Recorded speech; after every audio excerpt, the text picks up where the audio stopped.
Compass সিরিয়ালের আমরা আগামী পর্বে দেখতে পারবো। মোনালিসা ও অভিজ্ঞান দত্তকে বলেন, এ কি দাদু, তুমি এখনো ঘুমাওনি কেন? আমার জন্য ওয়েট করছিলে বুঝি? অভিজ্ঞান দত্ত বলেন, তুমি এত তাড়াতাড়ি করে ওখান থেকে চলে এলে কেন? তুমি ওখানে থাকলে না? কি হলো, কি হয়েছে? পূজাটা নষ্ট করে দিয়ে এসেছো তো? মোনালিসা বলেন, নষ্ট তো করেই দিয়েছিলাম প্যান্ডেলটা দাদু, কিন্তু ওই কম্পাস তো খুব জেদি, তাই না? কম্পাস তো কিছুতেই হার মানবে না। ওই ঋতুজা চৌধুরী থেকে পারমিশন নিয়ে সবাইকে ওখান থেকে সরিয়ে দিয়েছে।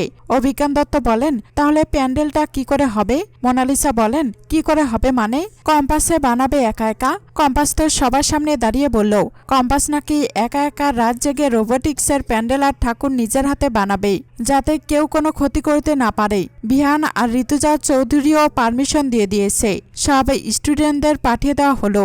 অভিজ্ঞান দত্ত বলেন, মুক্তি তাহলে কিছুই করতে পারলো না? মোনালিসা বলেন, না দাদু, এতে মুক্তি মাসির কোনো দোষ নেই। ওই কম্পাসে কথাগুলোকে এমনভাবে প্রেজেন্ট করলো না যেন কাউকে বিশ্বাসই করতে পারছে না, যেন ওকে একা কাজটা দিলেই কাজটা উঠে যাবে। আর বিহানও ওর কনফিডেন্সে দেখে গলে গেল।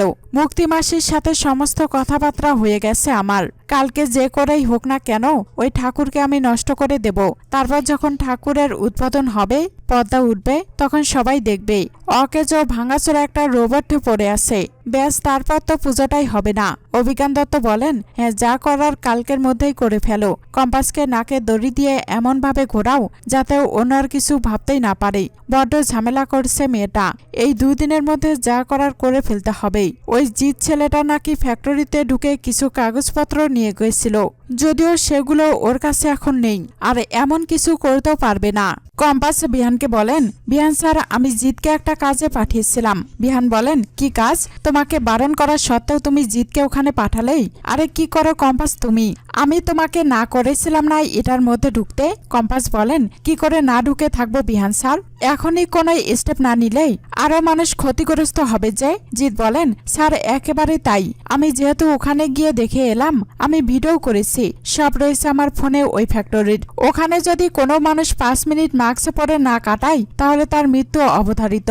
এত ডিফেন্ট রকমের কেমিক্যাল রয়েছে ওখানে, আপনাকে কি বলবো আমি। একবার যদি ওই ফ্যাক্টরি থেকে গ্যাস লিক করতে শুরু করে তাহলে কিন্তু এবারে মানুষ অসুস্থ হবে না, তার মৃত্যু হবেই।